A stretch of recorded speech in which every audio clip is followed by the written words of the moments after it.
Coming up, a Sad Styles production. Get into it. Hey, Mikey. What's up? Not much. We're about to record an episode here, right? Yeah. Well, I was just thinking here. about- Yeah. What was that? That's why we're here. Well, yeah, because we record episodes. Otherwise, we do not speak or look at each other. I was thinking for this week's episode, we should talk about some of our favorite things. Things that we like. How about that? Okay, great start. Thank you. Okay, good. Would you be Do you want willing to hit record? not quite, but I will once maybe we punch it up just a little bit. Things that we like. Yeah, things we like. Things we like. What about things that we like so much that we want more of? Perfect. Press record. Okay. Yeah. Well, I feel like usually I'm the one who's really antsy to get going because I can't wait to get you out of my place. Yeah, right. But what if we talk about like things you like so much that you want more of, so you're willing to pay for another little slice of it? Interesting. Like a second slice of pizza that you pay extra for. A second slice of pizza. You can do that? Yeah. That's actually news to me. Really? Yeah. You just been assuming you can get the one, so you've been having the one. Yeah. Really? No, there's a whole separate world out there where they're like, you want more? You could pay for it. See, I want to be able to pay for more of so many things in my life. Yeah, like second what? slices of pizza. I love my job so much. Yeah. I'd love to be able to pay for like another. What if you can go into work and like pay for a new office in there? You go pay work and you're like, I want to stay here for so much longer. I'm going to pay you to let me have an office. See, I think you're losing the thread here. Why would you pay work? They pay you. Oh, because I love it so much. If you do what you love, you never work a day in your life. Yeah, True. okay, that is true. But let's go back to the pizza thing, I think. Okay. Because you can get a second slice of pizza. Yeah. You can, we can get more time with things we like video games. Oh, like video games. Yeah. There's Or this dead thing. relatives. What? Yeah. You want to pay to spend more time with dead relatives? Are they dead currently while you're spending time with them? Maybe you have to pay extra for them to be alive. Yeah, resuscitate them. Yes. For extra money. Yeah. And then I'll spend time with But them. with all the money I'm spending on this new office at work, I don't think I'm going to be able to afford the alive part. So Nanny might be dead. Yeah, Nana's definitely dead still. Yeah, There's nothing we can do about that. But you know what? Since it's a video game podcast and we want to pay extra to have fun with the things we already like, why don't we do an episode about downloadable content? DLCs. You mean like your favorite downloadable content of all time and my favorite downloadable content of all time? I think we have an episode. Press record.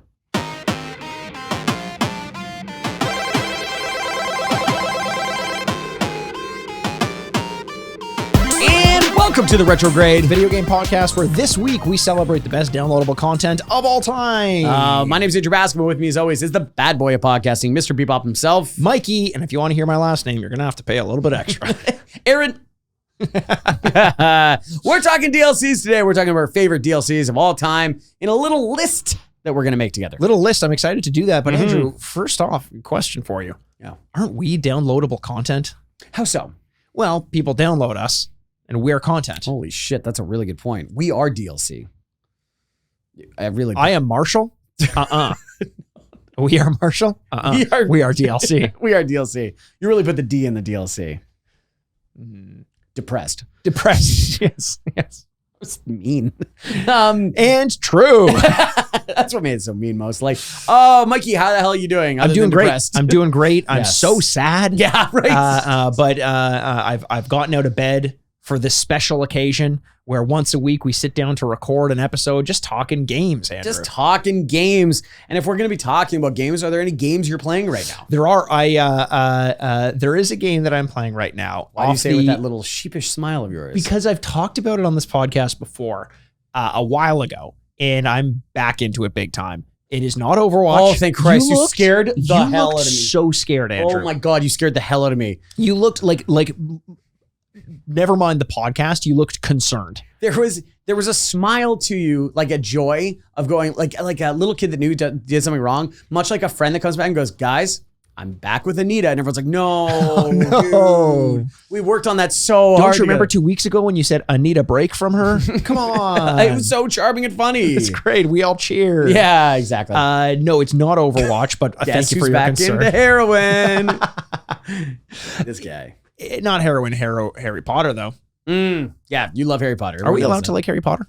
I think so. Yeah. You know, there's a lot of art that you don't always have to agree with the artist. Yeah, that's true. You know? Yeah. Like Mein Kampf. I was going to say all of George Bush's paintings are fantastic. They're so good. They're so good. They're so good. Okay, can we stop kidding ourselves? They're awful. Like, why do we do this? Where we're just like... Because it's better if he's painting pictures than committing war crimes. Okay, yeah, yes, I'm completely with you. Maybe if he keeps painting, he'll take his time away from war crimes. That's it. It does make me laugh though that we do treat him like a very stupid child. Yes. And so we're like, very good. These are good paintings. And everyone in their right mind's like, no, they're not. And they're like, shh. Let him have this. Let him have the same tone as when people are like, elephants can paint, right? And you look at it and you're like, I guess I can see it. Yeah, like art is a wide spectrum of yeah. Okay, I totally get that. No, it is funny. Yeah, like we're doing this like George Bush, like he's had the worst life of his ever. Like he was born to a president. Yes. Became quickly, $100 million in the bank, almost bought a baseball team. Really just wanted to become the commissioner of baseball. Choked on a pretzel. What's that? Choked on a pretzel. Well, I'm going to get to that. That's in the time. I'm going chronologically first. And then had to settle without becoming commissioner of baseball by becoming the president of the United States for 2 terms. And choked on a pretzel. What do you think he actually would have done? If what? Like if he wasn't president? No, would have rather done, sorry. Oh, commissioner of baseball. Yeah. 1,000%. This is exactly like the Donald Trump thing. It's like he almost bought the Buffalo Bills, didn't, and then from his there on out was like, you know what? I'm going to spite all of you people. It's amazing that Jim Balsillie didn't end up being the Prime Minister of Canada. Give it time. Honestly, give it time. Maybe. Yeah. The game that I've been playing, I fresh off the heels of Inscription, which I've been singing the praises of for a couple weeks. I realized, because I tried to get into a couple other games. I talked about Marvel Midnight Suns, which just didn't grab me. There's a little bit of card combat in that. But I realized the itch I was looking to scratch. What? I'm sorry. The Midnight Suns sounds like a far-right country group.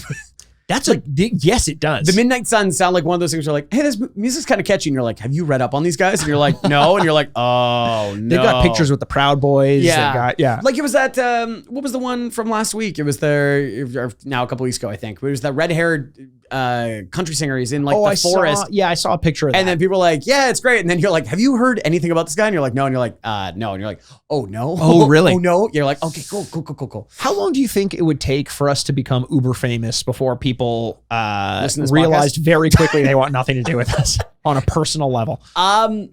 We could get a couple weeks in. Yeah. There's a lot of this podcast you'd have to go through. If you woke up tomorrow and you realized you were super famous, would you go to Twitter and start deleting tweets? Yes. Yeah. And if you don't, you're an idiot. Yeah. I just don't understand people that just go like, I'm sure everything's fine. I'm sure it's fine. I am very conservative in my like what I put out there, and yet I still would be like fiscally conservative. Fiscally conservative. Socially liberal. I would burn everything that I had. I would give you money to go like, we need to delete every second of this podcast. And you'd be like, how much? Like $10,000 sounds good to me. Here we go. Good. Oh, for God, yeah. I just because I always think about, because we're gonna get close to having a world leader that grew up with social media. Oh my God. And if they haven't gone through it already, because I always think about Mitchell Trubisky was drafted 2nd overall by the Chicago Bears, and I think he got Twitter when he was 11 years old or something like that. And his famous tweet was, I love kissing titties, when he was 12 years old. You know what? I've always thought about Mitchell, I love kissing titties Trubisky is in my head the whole time, because you know what? It's not wrong. Pretty great, but you shouldn't write it down and say it out loud. Who is the person who's scrolling back in his timeline to find his tweets as an 11-year-old? I don't know, but you got to imagine. He goes, at one point he goes, is this even worth it? What am I doing? What am I doing? I love kissing titties. Woohoo! Yeah, baby. All right. Yeah. I love kissing titties as well. I love Inscription. I don't love Midnight Suns, but I do love the game that I've been fucking obsessed with lately. It's Slay the Spire. I'm back into it so hard. Yes. It has got me just by the balls. It's gotten me. Oh, wow. It's gripping my balls hard, Andrew. It's so graphic. I don't remember, because I know I've talked about it. I think I first started playing it almost a year ago. Okay. It was like September of last year that I tried it, put, tens of hours into it. I had my Steam Deck and I had Slay the Spire during a flight that was pretty long, and then a couple train rides. And I was like, this is great. And then I came back and I never really played it again. Didn't really think about it too much. I talked about it, but did you ever end up trying it? No, I never did. And you spoke so glowingly of it. Yeah. But I think it was only for a couple weeks, and then it kind of, as many things do, we talk about new stuff, so it kind of disappeared. But yeah, why did you go back to it? Well, because it's a deck building card combat game, and I was looking for the answer to my Inscription problem, which was I had beaten it, and I wanted another game that was kind of like it. That's why I tried Midnight Suns. I was thinking about maybe it was the tactical element of it, so I was like XCOM 2. That didn't quite grab me again, so I was like, why not give it a shot with Slay the Spire again? I'll play one run. I'll see how it goes. I honestly feel like Inscription had bolstered my vocabulary of playing deck building games, knowing what I'm supposed to be looking for, understanding the strategies of like throwing off a turn just to build yourself up for another turn. Because there were some complicated elements in Inscription that were simplified in a way that I could understand, and also see how much more complicated it could get if the moveset were expanded greatly beyond what Inscription could allow you to do.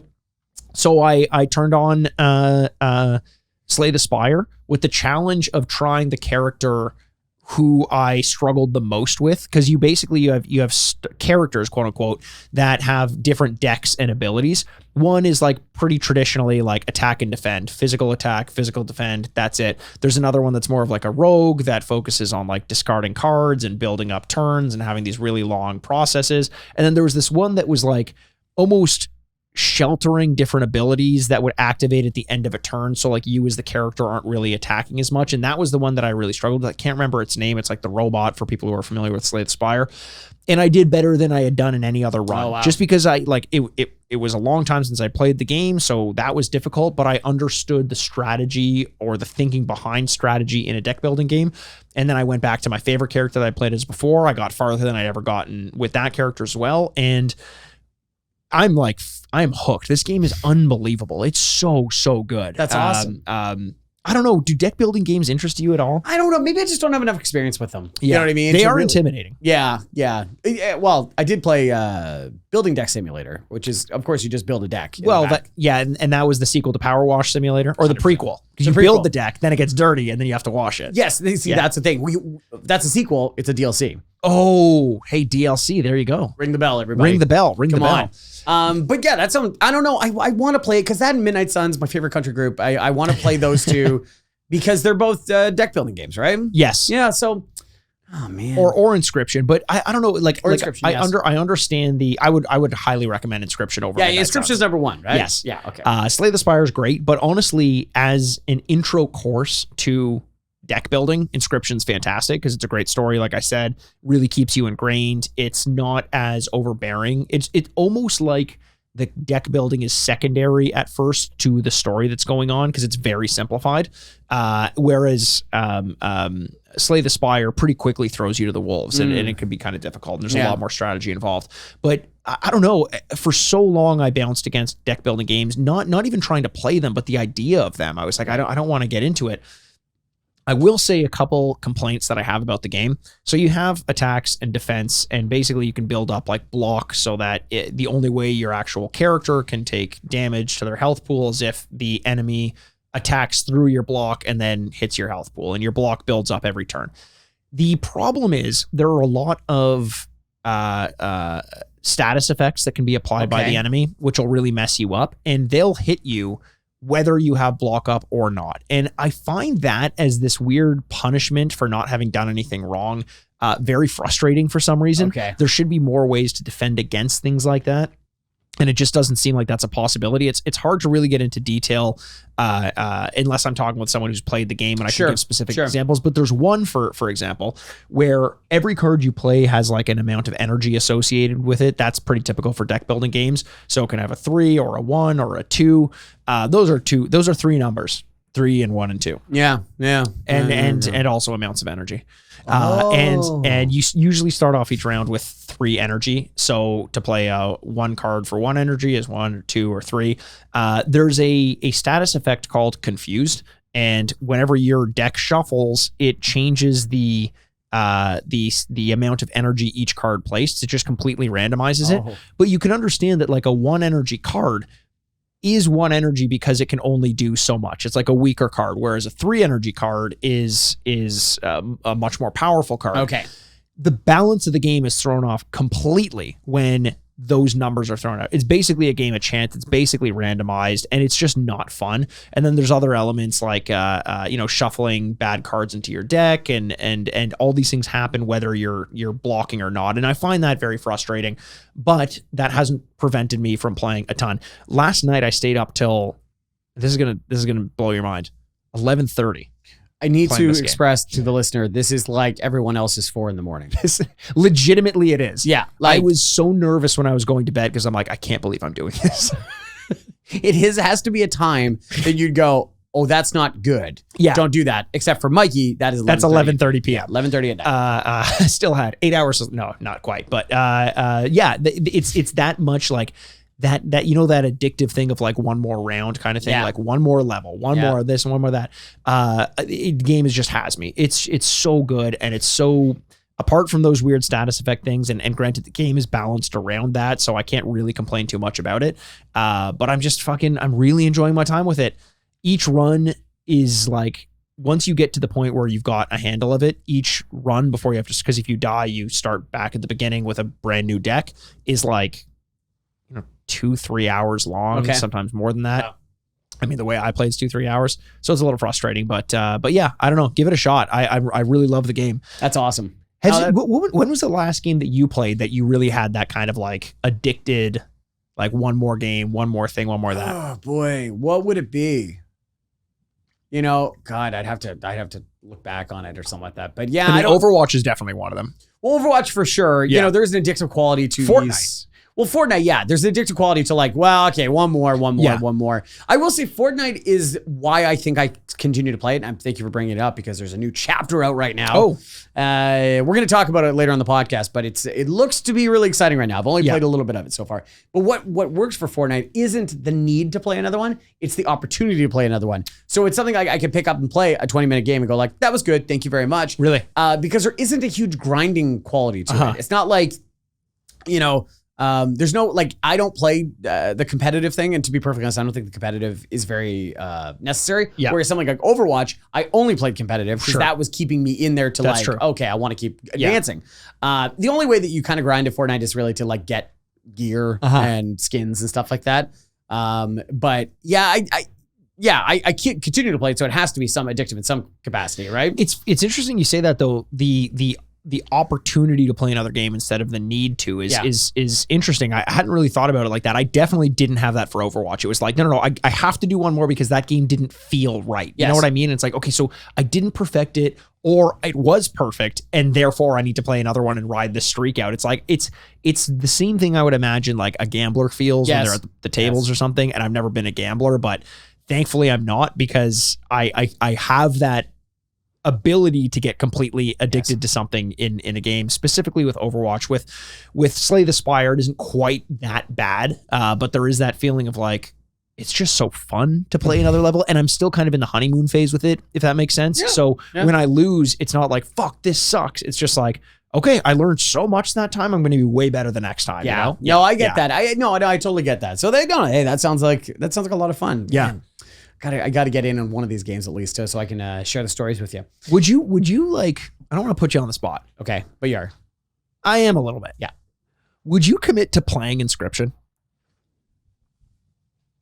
That's all I have to do? Play it? Beat it. Or give it 4 hours. Yeah, okay. All right. And if you hate it, that's fair. You hate it. But I would love to have like an in-depth discussion about that game. I think it warrants it, and I think you would really get into it, and it would really tell you once and for all whether deck building games are like in your wheelhouse. That's true. And you said it's on PlayStation Plus, right? Yeah. So, okay, you know what? Here's my solemn promise. Yay. I will play it. Andrew's gonna play it. And I'll report back next episode. Okay, that sounds good. Yeah, I love that. Sounds good. Yeah, I'll have time to do it. Sounds good. Okay, Inscription. Oh, man. Exciting. I get to play a new game. It's good. It's good. Put it this way. Yeah. Last week when we talked about your experiences with Madden, you seemed bummed out by it. I was bummed out about it. And it sucks to hear, because I think we've all been in those funks with gaming at different points in times where it feels like we're just not I'm like, am I over games? You know what I mean? Like you just kind of find your eyes really lit up when I said that. There is moments where I go, have games passed me by? Yeah. And I don't think it's like, I think I am blaming myself. I'm not putting myself down there go like, this whole industry sucks and I hate it. No, there are times where I worry that the interests of the market have changed, there's been a fork. Yes. And they've gone one way and I went the other way. I still love playing video games, but I find less compelled by the stories that they're telling sometimes that keep me into it. So that is pretty much where I was at, like not too long ago.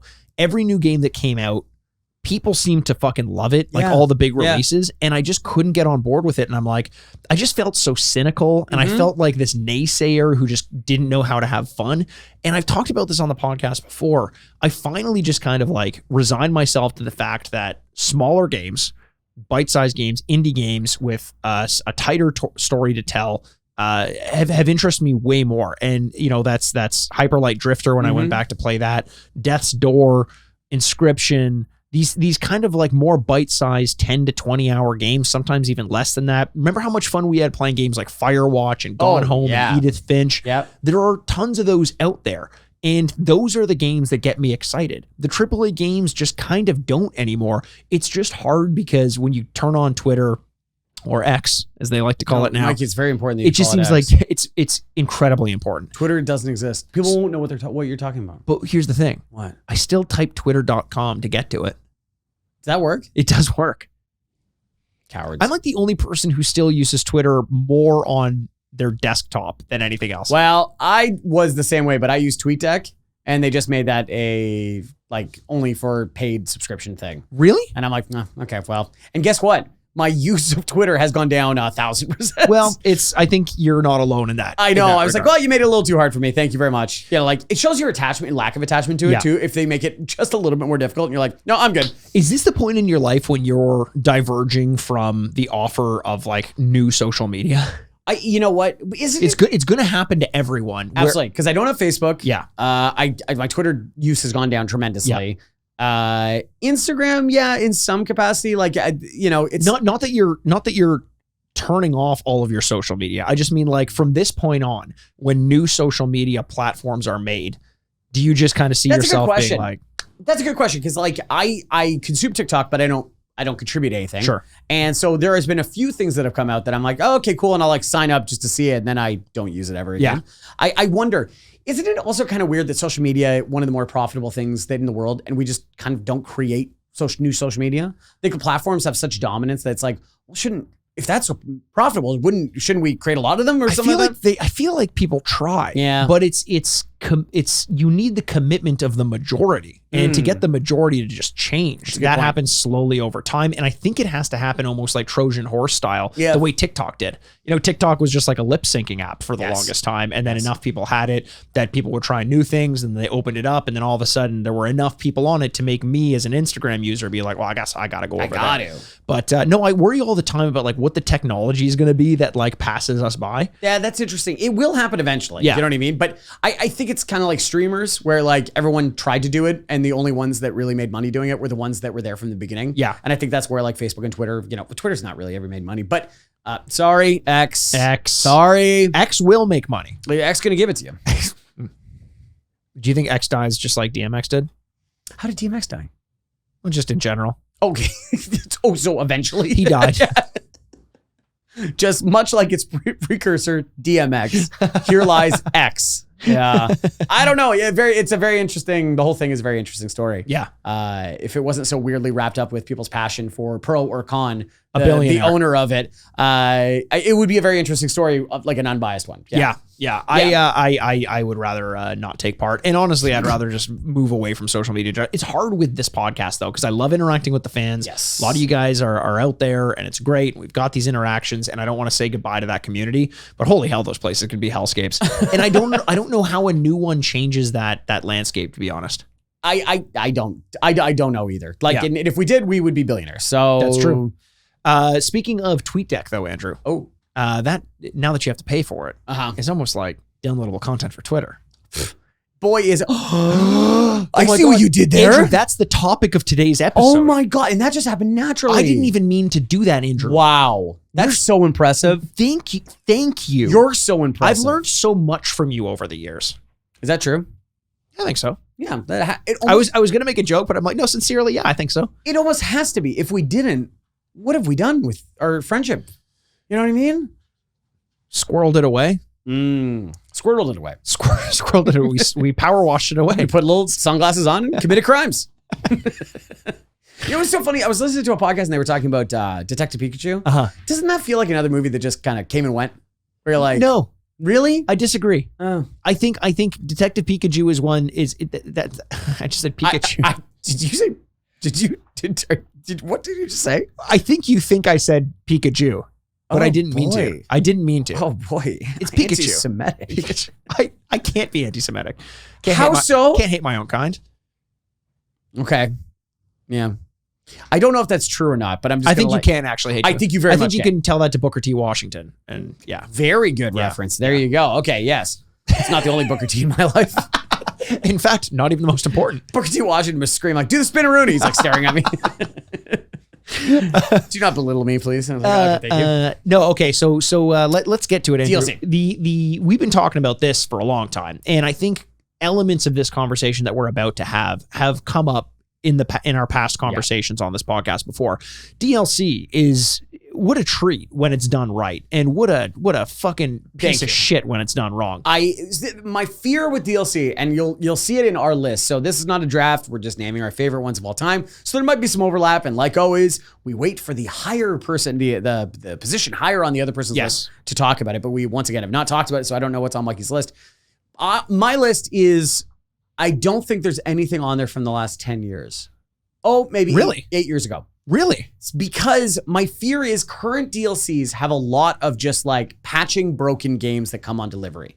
There's a lot of like legitimate patches. Like we are selling you a not formed game, and don't worry, we'll have more to give you later, and you can pay a little more for it. That's atrocious. That's atrocious, but it is the modern scape of gaming, especially in the last 5 years, is to say most games are not finished by the time that they're released, and that sucks, and we're the ones that lose for it. So I have a little bit older when it was a supplement to the game, which is saying like, did you like that game? I'm gonna give you a little bit more of it. You like a little bit more of it? And you're like, yes, I do. You're right in the sense that now it seems like, especially when there's a free expansion to a game, just an update, that patches are worked into it. But I think typically what I would be looking for is like a named DLC. Okay. So like even Cult of the Lamb, for example. Cult of the Lamb. Cult of the Lamb was a game that I absolutely adored. At this point, I think it was last year that it came out. I think so. There was an update that was made to that game. I don't remember the name of it, unfortunately, but it was released recently. It was a free update, and it just added a ton more content to the game. Those are the kinds of things that I think are phenomenal, and I would call that DLC as opposed to Overwatch, which just releases like patch 14.032. And that I think covers more of what you're talking about, but they do bundle a lot of them in together because as we've been playing, or as Cult of the Lamb has come out, they have also been steadily doing that. And with this new release, they also patched a lot of stuff out. So it's hard to differentiate sometimes. Oh, and I agree with you. And I wanted to do the things that really have left an impression on me, because in some cases, DLCs, I'm going to bring this up a bunch during the thing. So I'm putting it out there now. Yeah. DLC, when done correctly, can change the perspective of how you play the original game. Sure. It could change how you see the original game or the continuation of the second or third game or whatever it's going to be. And I think that's what these little slices can be. It can be an outside of the main storyline that gives you perspective or changes your appreciation of the game or the characters. So that's curious. Before we get into our list, then I want to talk about what matters more to you, or if both matter equally and it just matters. But the idea of expanding the game in its current form, adding context to the story, or changing the aesthetics enough that it's almost like you're playing a new game. Because there are all of those and then some, but I think those are kind of the three major different forms of DLC, apart from like weapon add-ons or something like that. Right. Which of those three do you enjoy the most typically? I I realize I now play games mostly for story. So insights into characters, or kind of like a Rosencrantz and Guildenstern version of the game, of going like, guess what these two have been up to the whole time? Yes. And you're like, whoa, that's crazy. And you're watching other things happen. If people don't know that reference, we make that reference a lot on this. Rosencrantz and Guildenstern are dead. Yeah, it's a perspective from the characters of Rosencrantz and Guildenstern and all the main characters you can see. From Hamlet? Yeah. And you can see... Yes, I think so, right? Not Macbeth. Hamlet. Yes, Hamlet. And you could see all the main characters in the background kind of doing stuff like Hamlet, the titular character. and it's a really funny... It's every time they walk off stage in the play, the scene in Rosencrantz and Guildenstern are dead starts. Yeah. Yes. Which is such a great perspective. It's brilliant. It's so good. Yeah. And so it's a lot of that. I have a couple of those I'm thinking now. I will say, I think I have one of everything you brought up. Yeah. But I would say if I had to choose one, it is taking a new... you're getting a new insight into the game that you already like. I agree with you 100%. And I think that as much as I appreciate a DLC that takes a wild swing and changes the game to be a different game entirely, I've always enjoyed most these extra little, like, it's like the extent, it's what a post-credit sequence should be in a movie, where you're like, that was great. Or like the encore, a good encore in a concert where you're like, I didn't realize this, but I actually want a little bit more of that. And then they come and give you like the perfect amount more. That's always fantastic. And if it adds additional story context as well, even better. Okay, now that you brought it up. Yeah. Encores, stupid. Don't do them. Stupid. Don't do them. Don't do the thing where, okay, and you wave and you quickly walk off stage. The lights do not change at all. Yeah. And then they kind of walk back. Oh, they're coming back. What? Because we were a great audience. No, it's because you haven't played your 3 biggest hits yet. And we know they're coming, and this is insane. I've always appreciated the Bruce Springsteen thing. I've never seen him, the boss himself, but I would have loved to, because he does. He's like, I'm doing it for 4 hours. There's no encore. When we're done, we're done. We're walking off stage. That's another issue, though. We don't need 4-hour concerts. You know who does? Bruce. Bruce does. Or he'll die. Honestly, it feels like he's in like a speed scenario where he can't get the bus under 50 and he also can't do a concert for less than 4 hours. What's the Jason Statham one? Torque? It's like if his heart Drops. His heart rate. Yeah. Yeah, if it drops. Crank. Torque was a different movie. Torque is, I think Adam Scott BMX or motocross. Motocross, yeah. It's one of those scenarios, where if his heart rate drops, he's like, I'm going to die. That was a good movie. Crank? Yeah. It honestly. Crank 2 is pretty interesting. They do like weird stuff. Yeah, I know. I can't believe I'm getting into this. Okay, Andrew, you can't look at me like that when I say Crank was a good movie and then say Crank 2 was a good movie. It took what Crank started and just elevated the genre. It took what Crank was too afraid to do. Yeah. It spits at the image of Crank. Sure. Amy Adams and Jason Statham. Amy Smart. Why do I know that? Well, there goes the name of my 3rd grade teacher. Right out of my head. But I remember Amy Smart, them having sex in a market or something like that. They fuck in the street because his, I don't know why I said that so aggressive. You did. Yeah. He's like, yeah, that's right. They fuck in the street. Yeah, these pounding puss in the street. And you're like, Jesus, Mikey, I don't think that's how they say it. But yes. I'm waiting for the Criterion Collection on Crank, but yes. Yes, of course. Where I'm trying to, usually we're good at following the thread back. If James Lipton was there, it's like, Jason Statham goes, is Crank here right now? Can I allow me to speak with Crank? Can I get a little bit of Crank? Oh yeah, I remember how we got there because it was Bruce Springsteen in the 4-hour concerts. Oh, encore suck. We definitely don't need a 4-hour concert. No. I always appreciate when the artist is like, at the beginning, hey guys, we don't have an encore, and then with 3-4 songs left, they're like, remember guys, we don't have an encore. So cheer as loud as you would have cheered when we walked off stage. Just do that now, because here are our 3 big songs. I would respect a band so much if they're like, all right, goodbye, everyone. Goodbye. And they do that lazy thing and they walk off and they just leave. They don't like, bring the lights up. No, there's like, that crowd sucked. I want to be the hell out of here. 100%. Let's get the hell out of Ohio or something. I saw a concert, Father John Misty concert, where he didn't play Real Love Baby, his biggest song. He didn't play it. And at first I was like, what the fuck? And the other part of me was like, power move. Yeah. Big power move. I think that guy's got a healthy ego. Yeah, I think so. But he deserves it. He's great. He's a great singer. Yeah. And songwriter. Often the two are intertwined. Well, sometimes they're unique talents. That's true. Yeah, they don't stop. Just like the Eagles. Good singers. Couldn't write for shit. Right. Is that true? Other people, they barely wrote any of their songs. I didn't know that. Yeah. Oh, wow. Should have found better songwriters. I resent that. Slam at the Eagles. Okay, so let's get into it then, Andrew. All right, let's do it. Because I, like you, have a healthy helping of each of those kind of options, like the added context and all that on my list. We're going to do our top 5. You went first last week. Yes, I did. And I'm going to go first this time. And this is, we're starting at 5 and going to 1. 1 being the best, right? 1 being the best. The higher up on the list, the better, as we learned. Yeah, we keep doing this where it's like, is it lower in the list or higher in the list? It's higher on the list. It is higher even though it's a lower number. Yes. Yes. Okay, so my number 5. This one is one that I didn't think of until later, but I had to redo my whole list to figure out a way to put it on. Okay. Ultimately, it took the 5th spot. I think a lot of people might have it higher than this, but I'm going with the Diablo 2 Lords of Destruction DLC that came out. It was arguably not DLC because it's not downloadable. It was an expansion pack, but in the spirit of what DLC is, that's what it was. Before we had downloadable content, we had expansion packs, and that was this. And if you could have downloaded it, I'm sure they would have found a way, Blizzard, to allow you to do it through Battle.net or whatever. But it was essentially, it took Diablo, it added 2 new classes and a full new act. So you could play the whole game again as these 2 new classes. You could play the new act as your other class. What a way to expand the lore, the playtime of it. Diablo is a game that you could play even without the expansion pack for as long as you wanted. It was, you get your end game and you build up your characters and you find better loot and all this stuff.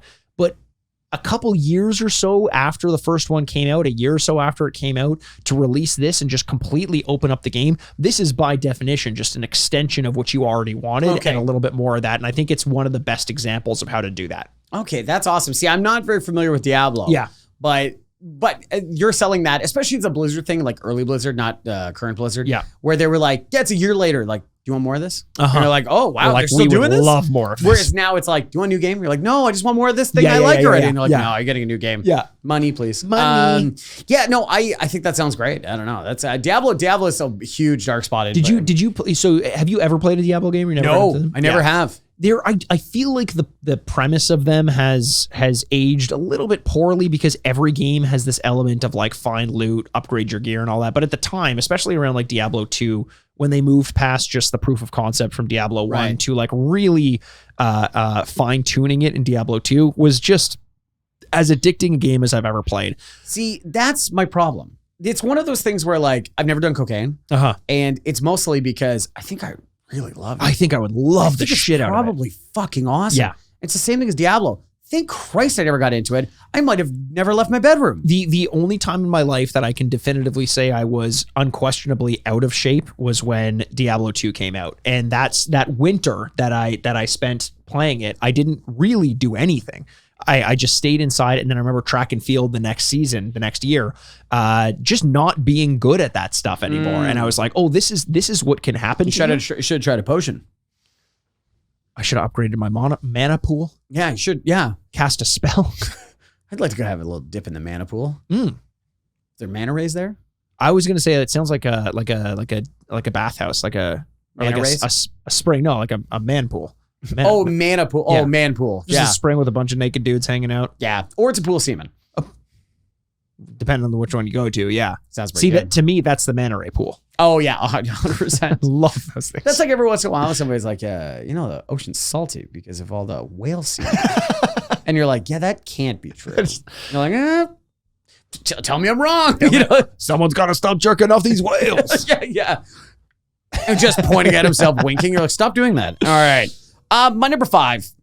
Oh, sorry. I actually gave a additional. This is a little Mikey touch. Little Mikey touch. I gave awards for each of the DLC. Oh, this is so delightful. I gave the most hours gained award because it just endlessly extends the amount of time you spend with Diablo 2, and the before its time award because sure, expansion packs weren't necessarily new, but I think it kind of set the gold standard for what DLC would become good DLC when this one came out. Makes total sense. That's nice. That's a nice little award there. There you go. All right, my number 5 is gonna be me cheating a little bit because it's 2 games. And I don't care. But they're both from the same series, and so I didn't want to choose 2 DLC slots from two of the same series. Okay. I just thought that would be kind of cheating or something like that. So my two I'm going to be are both from BioShock. I put it at 5 because I was cheating. Yes. It would be weird if I got to 1 and I was like, I'm cheating. So it's going to be BioShock Infinite's Burial at Sea and BioShock 2's Minerva's Den. Great. Yeah, like you know what?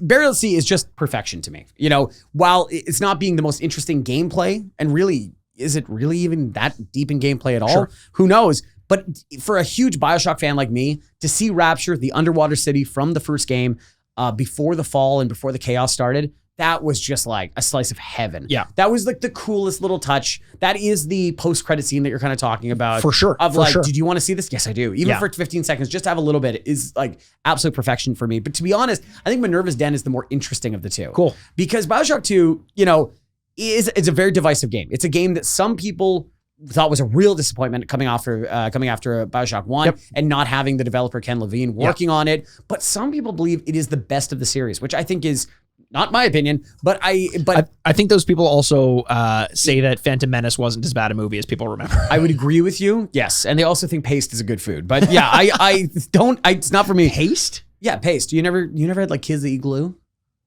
Oh, I see. I hear. Yeah, I just call it glue usually. Oh, okay. Yeah, I thought you meant paste because there are food that are anchovy paste. Yeah, sure. Tomato paste. Tomato paste. They're just eating paste. Pizza paste. That's the best. What's pizza paste? Throw it in a blender. Spread it on bread. What the fuck are you talking about? What is this? Stop saying this like I should know what this is. You throw a pizza in a blender. You actually throw a pizza in a blender? Yeah. With all the tomato sauce. And then you spread that pizza paste on bread. That's like pizza inception. Like, it's like more, put it on more carbs, then blend that together, put it on a baguette. Minerva's Den is the kind of bright spot for me. I didn't like BioShock 2. I just thought it was too much of a departure. It felt small. It felt, very different. I agree. But Minerva's Den is really maybe the most emotional impact in the whole BioShock series, a series that is probably one of my favorite games of all time. It's just, I don't know. It does exactly what all DLC should do. It adds the story in a way that makes you play the rest of the series differently. Yeah. It gives your perspective onto what you thought were the monsters, and you realize that they are the ones that were treated poorly. And it changes when their aggression towards you completely. Not that you're like, it's okay, kill me, but it's more that, I understand where they're coming from a little bit. 100%. And I thought, for BioShock 2 to be at the end, that DLC, Minerva's Den, to be what you thought was going to be the end of the BioShock series at the time, I thought was such a nice touch to completely change how you see the characters entirely. I love that. Yeah, recontextualize everything. I'm always a fan when games do that, or, like Marvel movies as well. Mm-hmm. When the villain is relatable or understandable in some capacity. Guardians 3... great movie. Yeah. I thought great. Not as good as the first necessarily, but I thought that the villain was very underrated. The engineer. Yeah. And I think, Marvel also, they always say Marvel's got a villain problem, whatever. I think that games like The Last of Us, adding context to like why the enemy faction is the way they are, or making them seem just like human beings. Let's not say too much about that, just in case it comes up well, later. No, I mean, in the game itself, in both games, you get to points where you understand why other factions are working against you. Yeah, yes. yeah. Last of Us 2, I think, would be the does a better job of that. Yeah, because you legitimately walk in another person's shoes, and then you kind of see that kind of stuff. Did you have BioShock? I just realized this didn't. No, I didn't. List. I didn't have BioShock on the list. It actually got bumped. It was one of the very close calls. So I'm very happy you had it. It was. I mean, here's the thing. You and I know each other well enough that I assumed it would be on your list. So I'm like, we'll have a chance to talk about it, even if I don't put it on my top 5 list. What would have been your favorite of those two? Probably Burial at Sea. Oh, okay. Because I was already kind of soured on BioShock 2. When it came to the DLC, I had my guard up a little bit too much. When it came to Infinite, a lot of people look back on Infinite as though it's like not a good game. I totally disagree with that. I really liked it. Yeah. So I felt great coming out of it. And then Burial at Sea, going like, come on, that's all I've ever wanted to do is see Rapture in all its glory. I think it's like it's the best version of fan service. Yeah. It's like, what do you want? Oh, okay, we'll give that to you. Yes, exactly. And you're like, oh, good. And not too much. Don't let me like run around and like, no, just a little slice of, the ballroom and stuff like that. BioShock Infinite's a weird one. We'll do this on the podcast eventually, but it's weirdly overhated and overhyped at the same time. I agree. I think really... anytime you have one faction pulling so hard one way, the other pulls equally as hard on the other side of the rope. I'm not going to say it's better than number one, but I really liked it. It's still a really good game. It did something very different, but yet at its core, it's very similar to number Took one. a lot of big risks, and I think a lot of it paid off. Yeah. My number 4 is going to be one. I don't know if this is going to be on your list, but it comes from a franchise that you've actually been playing kind of recently, and did something that I'd never really seen done before in terms of how much of a departure it took from the source material. Far Cry 3 Blood Dragon. I don't have it on there, but it is it was on my honorable mention. Far Cry 3 was, you're in the jungle and it's the Far Cry formula that we know and love now. Differentiated from Far Cry 1 and 2, but still almost like Assassin's Creed imbued with Far Cry. Blood Dragon put it on a different plane. It was like 80s inspired. There's laser guns. There's like techno dinosaurs. The character's different. It's purples and pinks and blues. I didn't know that this was something that you could do with DLC at this time. I was like, but that it's as though they just took the game engine and made a new game out of it. Right. And that was very innovative, probably a huge risk, but it really also captured that 80s nostalgia that was kind of coming back, because it was before 80s nostalgia really hit, and this was kind of at the forefront of when we started to get back into it. So Blood Dragon, ton of fun, crazy as all hell, and I remember it being very fairly priced for what it was. Okay, well there we go. No, I love this one. This is an honorable mention for me because I feel the exact same way, where it's like, well, this is very different, but in a good way, where it's still like you get a second, bite at the apple kind of thing. Yep, 100%. All right, good choice of number 4 there. All right, my number 4. This is not going to be on your list, so I feel confident talking about this. It's going to be another game that I constantly go back to and hate myself for doing. It's going to be Civilization 5. The expansion pack is Brave New World. Oh yeah, you mentioned this before on the podcast, I think. This is purely a gameplay DLC. Yeah. Where they're like, okay, so what do you guys want? And they're like, we want you, and they're just showing a list, and they're like, okay, yeah, we'll do that for you. Okay, cool. Sure. And so it just opened up the world in a big way. International trade became a thing. The United Nations became a thing. Ugh. What a disappointment. What a disappointment. Waste of money. Oh my God. Come on. Yeah, like seriously. Just let us do what we want. Come on. Get out of here. Don't stand up for the little guy. They're little for a reason. So other than that, it was a good development. They had a new method of winning, which was tourism, which was cool. Cool. So it's funny to explain how much civilization has changed. Sid Meier's civilization, excuse me. But also, Sid will come after you. So he's very litigious. Oh no, I was going to say civilization in general. Oh yeah. Hey, look around, right? Who can judge? Going pretty well. So they've added so many different ways to win. It's no longer just domination. It's no longer just military. You can win with religion. You can win with tourism. You can win with all these, cultural victories, things like that. And plus units, technologies, new civilizations. And it also included all the Gods and Kings DLC. So adds espionage and religion, like I was kind of talking about. But it really is the difference of like, this game's pretty big, to going, oh my God, this game is huge. And would you, like, if you're starting off with Civilization Civ 5, would you just say, like, don't get the DLC until later? Or is it better to just learn it all at once? I think if you're learning, just learn it all at once. It's a lot and it can be too much. But now that you kind of like, it feels, uncoincidentally, it feels a lot like a board game. Sure. Where like, you have that horrible dreaded moment where like, okay, so, and they open up the instructions, you're like, oh my God. And you're like 40 minutes in. The tome on the table. It's like, boom.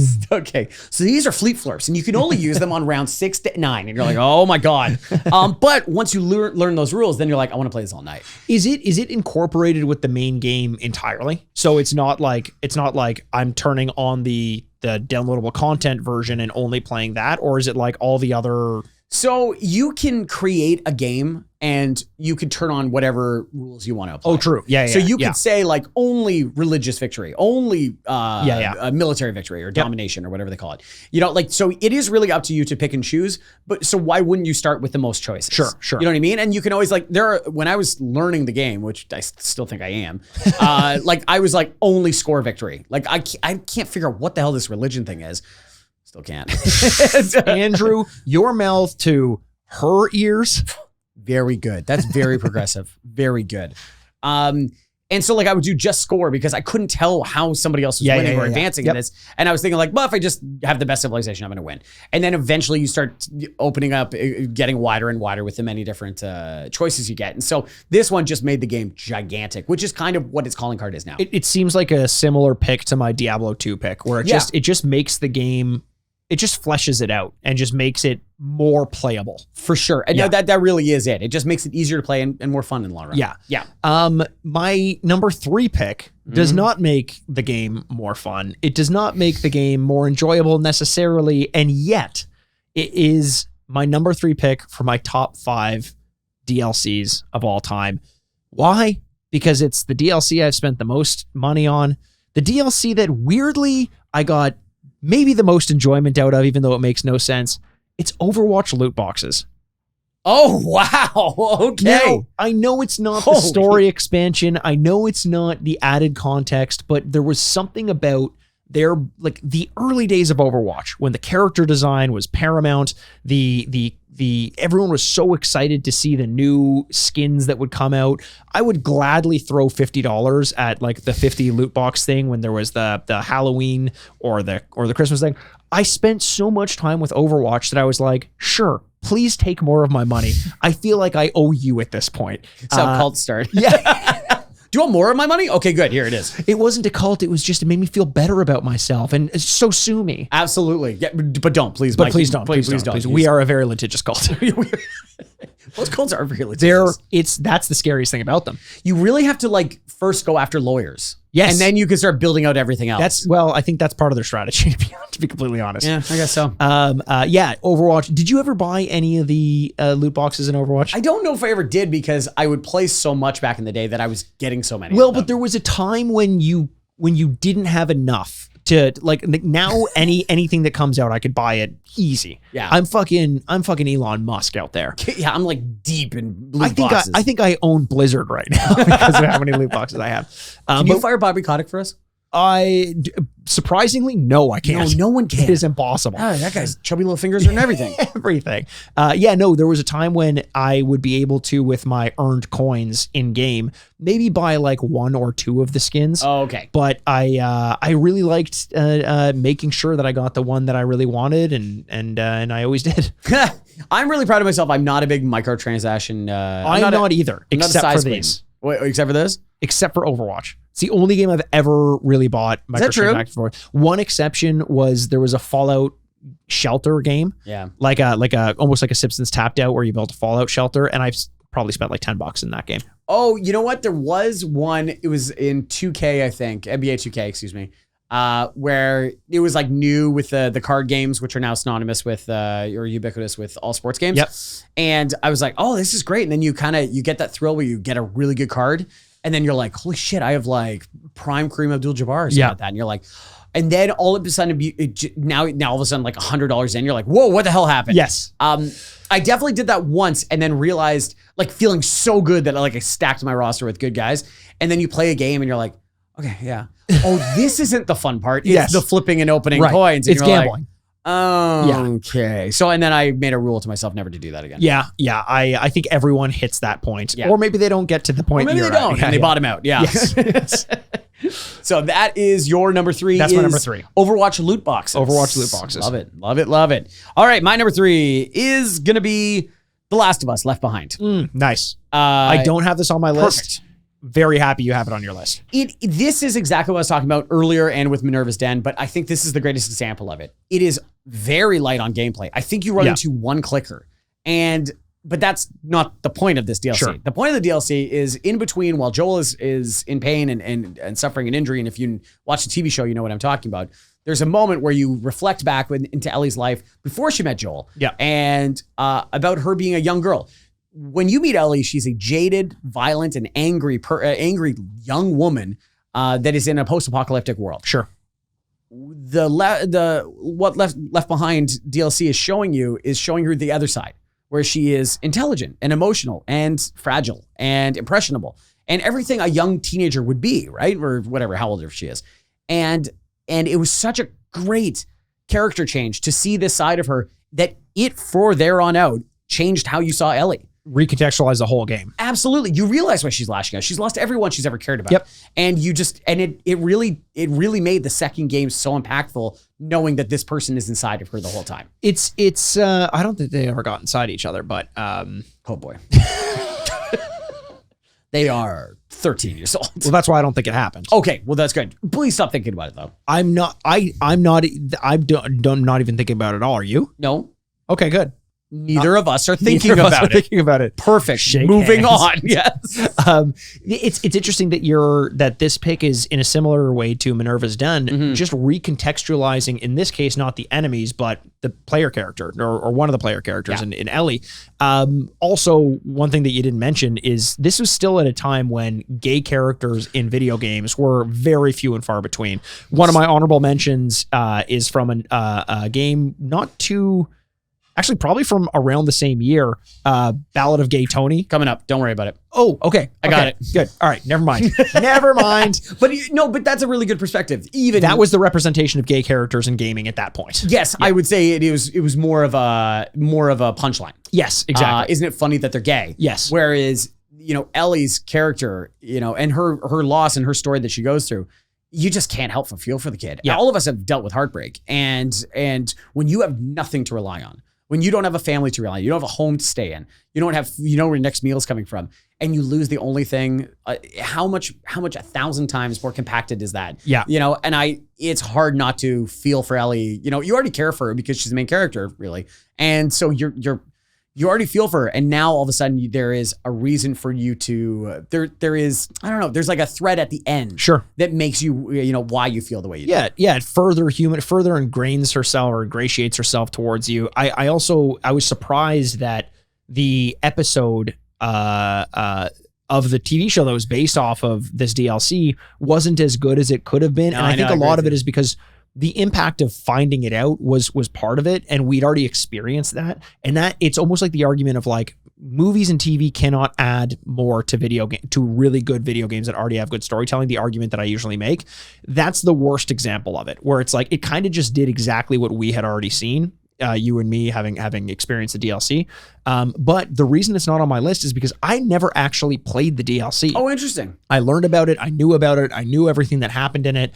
But not having played it, even though I respect what it did and I know how much it added to the franchise, not having played it, I just couldn't oh no, do it. that's totally fair. And I usually try and follow that rule as well. It's so funny where I think the argument I think the reason why the TV thing didn't work is because, well, two things.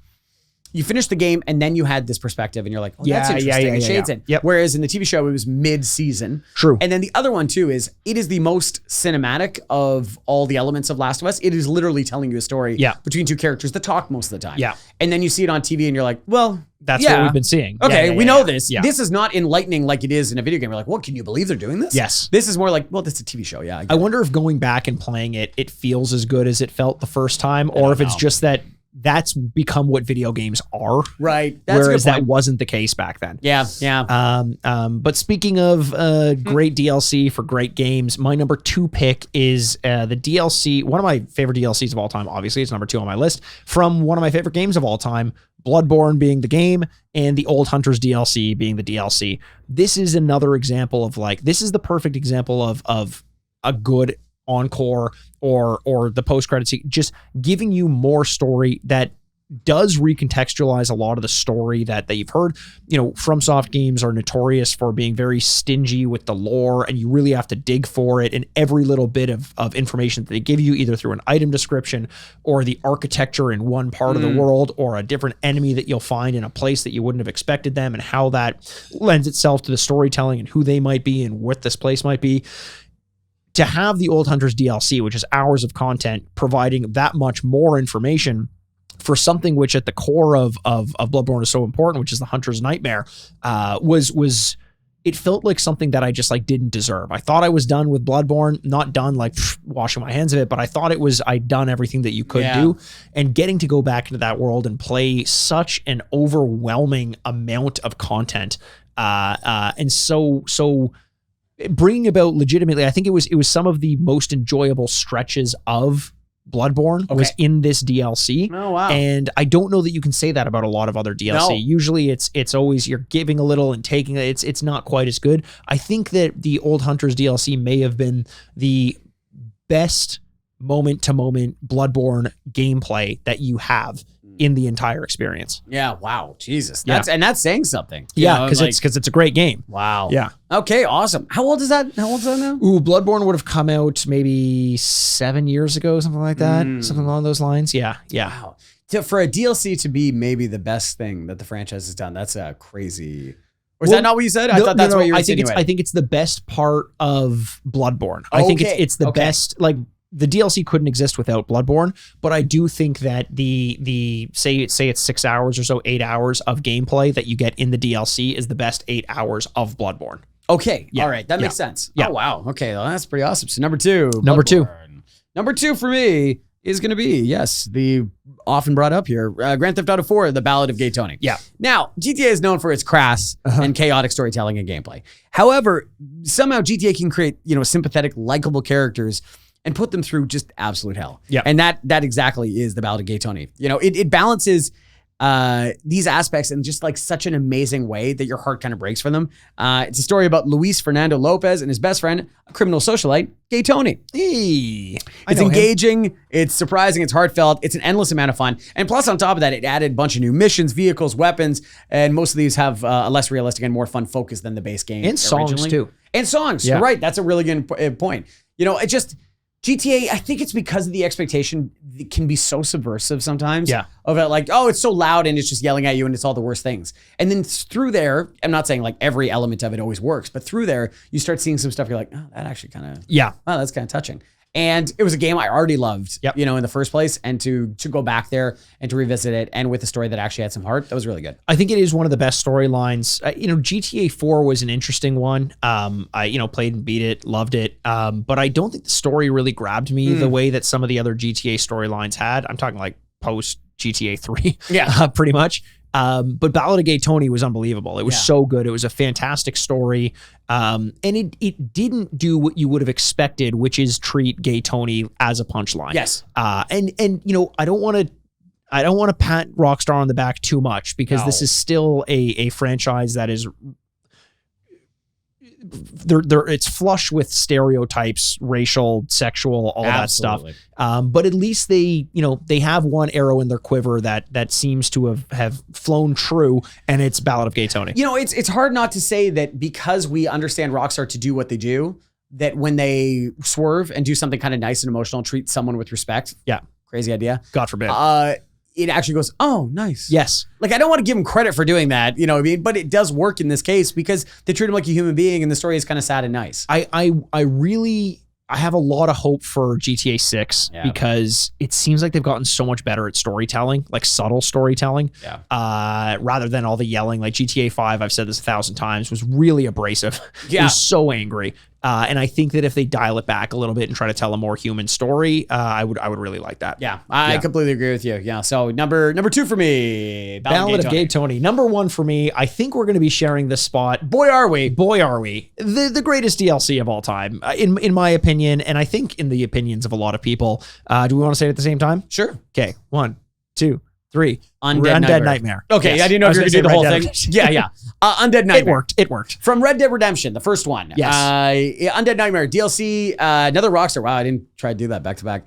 But this is the one where if you had explained to me, I would think you're joking. Yes. Where you're like, you liked Red Dead Redemption? I'm like, yes. And it's like, well, it's coming back. It's like, oh, that's exciting. What's going to happen in this one? You're a zombie. Yes. It's like, I'm a zombie? And you're like, you're a zombie. And it's like, okay, go on. And you're like, and what do? You help solve crimes and help people out. And you're like, wait, what the hell? And there is Sasquatches, and there is holy water, and there's the 4 horses of the apocalypse. Yes. And I loved stumbling upon the 4 horses of the apocalypse. Yeah. The 4 whores of the apocalypse is a very, that's a family reunion for you. Going back to last year. You and I racing out to get a punchline. But it sounds so chaotic. It sounds like everything. And you just threw it in a stew, and yet somehow that stew is delicious. It blows my mind. And it gets the seal of approval from Price. What's his name? Vincent Price. Vincent Price. Oh, really? He does the intro. Oh, does he? Yeah, he's the guy I who didn't does know that. the intro. Undead Nightmare. Yeah, he's great. He's great. It's perfect. And I talked about Far Cry 3 being a big swing. Actually, I forgot to give my awards for these, but Far Cry 3 was the biggest swing award. Mm-hmm. And I think that Far Cry 3, just because it was so far removed from what Far Cry was, Undead Nightmare managed to tell a story that, like, it, for all intents and purposes, it's happening in the world of Red Dead Redemption. It is. This story, it doesn't start with like, zombies are here, guys. It tells the story of the outbreak, and then you follow it through. It's so brilliant. Yeah. And one thing we really have to stress, this came at a time before the market was saturated with zombie content. Absolutely. Before The Walking Dead. Before The Walking Dead. Yes. And this was, I really think, one of the things from like a subculture standpoint raised the attention and awareness and appreciation for what zombie movies could be. Good amount of camp, creepy as all hell at sometimes. Creepy. And then just and the darkness and the lightning and the like the gothic nature of it. It was just so good. It's also chaotic in a good way. Like you're going down on your dead horse as well. You're going down on your dead horse? The fuck is wrong with you, Andrew? I thought I knew you. You know what? I did learn a thing or two from you. And it's that you're fucking disgusting. Honestly, I want to push back and be like, no. No, I should be allowed to. No, don't do that. It's what I said. I said what I said, and I can't take it back. Word for word, it's what you said. It's word for word what I said. So when you're going down the road on your dead horse, okay, you could pass by a guy getting attacked, and he's holding a torch. Oh yeah, a horde of zombies might be just crossing the street. Like it's just chaos all over the place. Yes, and it gives you the appeal of what it would have been like if all of a sudden zombies are around. Yeah. And it's also Western times. But and it's cool too, because when you do get the hordes, it's hard to fight them off because there's so many of them, and you have like a revolver. Yeah. You know, and they're all just coming towards you in a way that, you know, there's so many interactions in Red Dead and Red Dead 2 where there's, 6 or 7 guys with guns coming at you, and you just like lock on, aim up, shoot head, lock on, aim up, shoot head. And you can do that in this, but because of the overwhelming number of zombies, you could actually get overwhelmed in a way that it felt like that's how it would have to happen in real life too, where you just have to be dumb for a moment and then get overwhelmed. Yeah.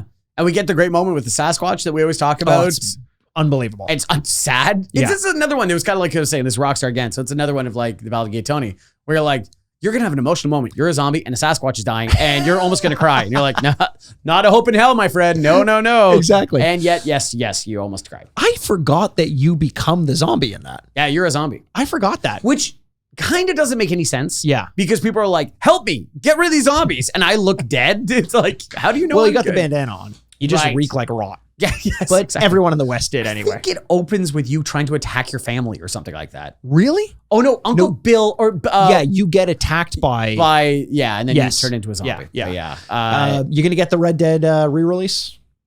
Is that coming out? Yeah, I think it was just put out on like PS4 or something like that. Yes. Yeah. The answer is yes. It's Yeah. one of my favorite experiences. It's I've not. ever- It's not a remaster. No. It's just a re-release. Well, then maybe not. Yeah, I already have that. yeah. But it's HD. Fuck, Mikey, stop selling me on this. I'm such a sucker. Such a rube. Such a rube. Well, we weren't rubes when we bought the Undead Nightmare DLC. So good. I'm gonna give my awards for. I already mentioned Yes. the biggest swing award for Far Cry 3. For Overwatch loot boxes, it's the award for the most money spent on the least amount of content. Bloodborne is the highest quality content and the gameplay extension award. Highest quality content. Is that what I said? Yeah. Yeah, sure. Well, that's Sure. what I meant. Yeah. Well, nailed it. Well, just like what you said and meant, which we're not going to get back into. I didn't mean it.